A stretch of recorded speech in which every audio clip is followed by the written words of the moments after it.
Hi, I'm Stephanie Vance Jones of Lazy Bones Jones. I'm here today to talk you through how to get started with your at-home embroidery kit. In this kit, you will be receiving a hoop, a tracing pattern, some thread, a needle, and a piece of fabric. In order to get started, you're also going to need a bit of Scotch tape, a window, and a pencil.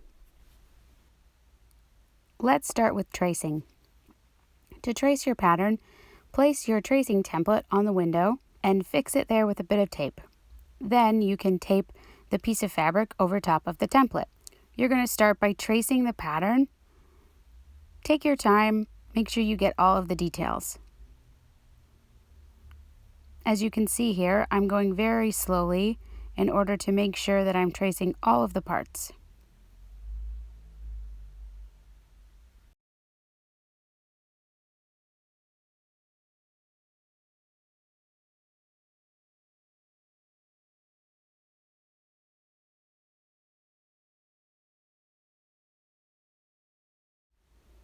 Once you're done, it should look like this.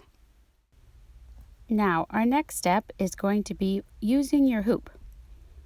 Take your traced embroidery and put the part of the hoop that does not have the metal enclosure on the bottom. Get your design centered and then press the top part of the hoop down, securing the pattern inside. Then you're going to tighten up the screw. Once the screw is tightened, you can pull out all the slack. You're going to do this by going around the outside of the hoop and tugging on the fabric till it's nice and taut. It should sound like a drum when you tap on it. Now that your fabric is in your hoop, we're ready to start stitching. In order to start your embroidery, you will need a few things: a pair of scissors, the thread that came in your kit, and your embroidery needle. Take your embroidery needle and your thread rack. Use the back of the needle, and you're going to get a hold of one piece of thread. Pull gently on this isolated piece of thread. If it doesn't come right out, you can hold with your left hand and pull it out slowly with your right hand. All right, now we have one piece of thread. This should be the color you want to do the majority of the body with. My dog is brown, so I'm going to use brown. I start by locating the tip of my thread. I hold it very close to the end and wiggle the eye of my needle over that little piece of thread. Now we're going to pull that down about 1.5 inches and sew through the thread. If you can see here, I'm sewing through the thread. This allows you to sew without the thread coming off of the needle. Now you're going to need a knot at the end. So locate the other end of your thread, make a loop, stick your finger through the loop, and then you're going to twist around 3 times. Take the tail of the thread and pop it through that hole. You're going to pull this tight.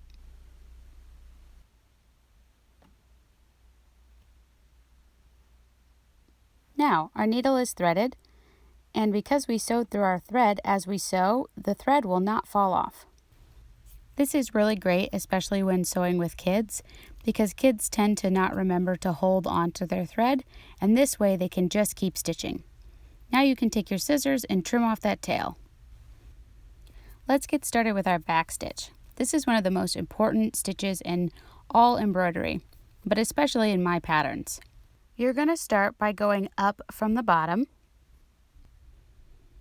Then you're going to follow the line that you created and go down from the top.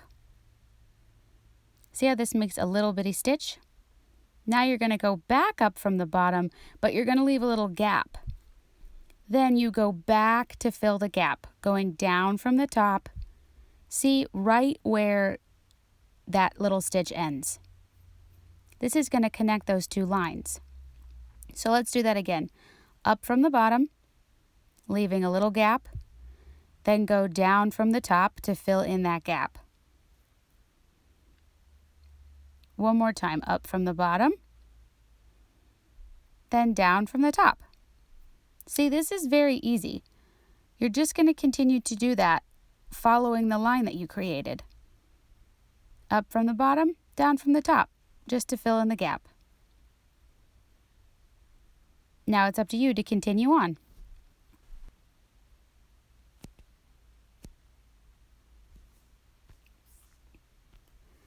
Okay, the next thing I'd like to show you is a variation of the back stitch.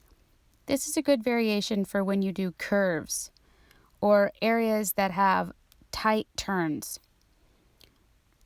So once again, you're going to do the up from the bottom and down from the top. And do you see how this is starting to look a little blocky because this is a bit of a tight turn?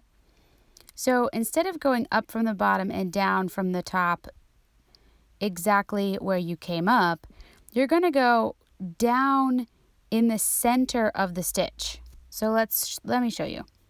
Up from the bottom. Now find the middle of that stitch.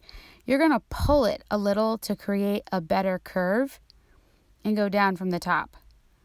So once again, up from the bottom, and see, I'm going to go in the center, pulling it a little out to give it a better shape. This is really great for these feet because they can be a little tight. Now, this is not necessary for kids. This is more of an advanced stitch for an adult. But as you can see, it does help. This is going to create a much cleaner line.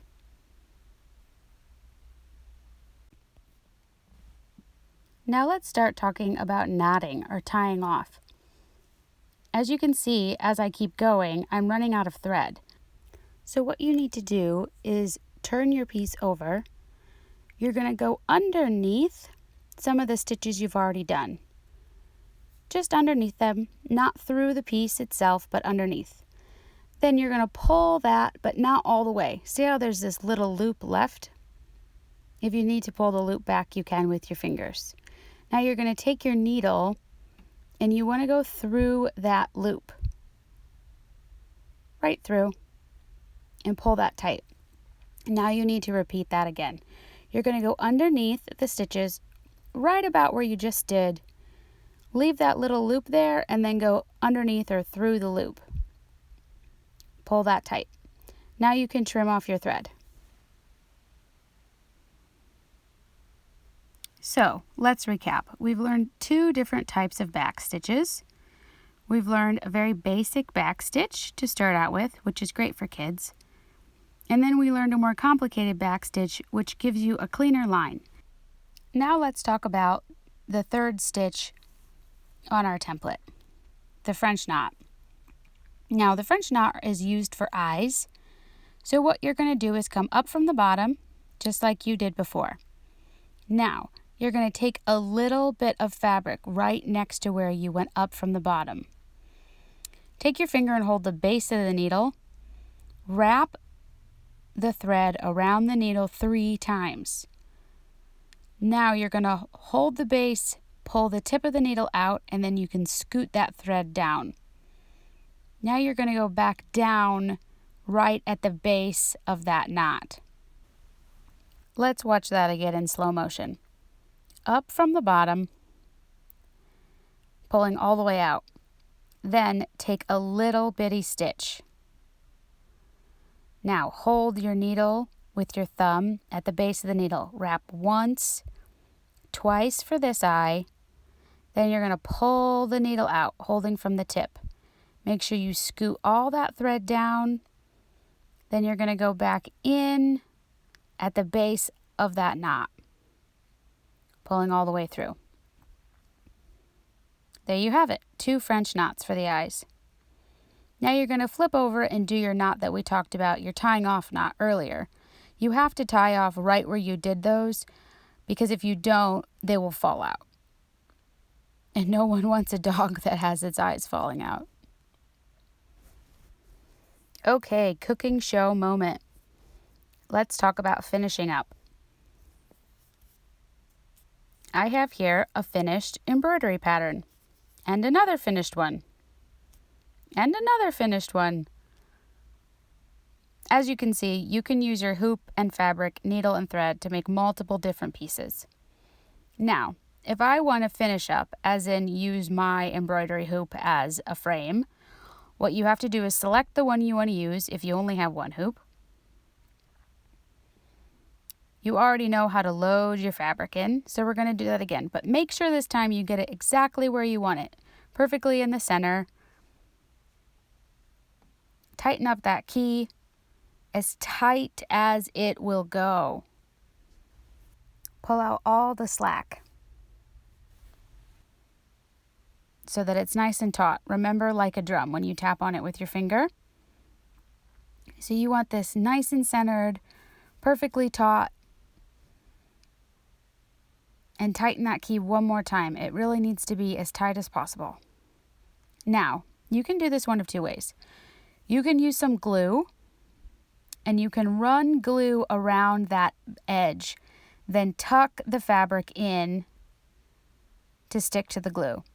I recommend using hot glue, but I would say be careful, and you will need an adult if you're doing this with kids.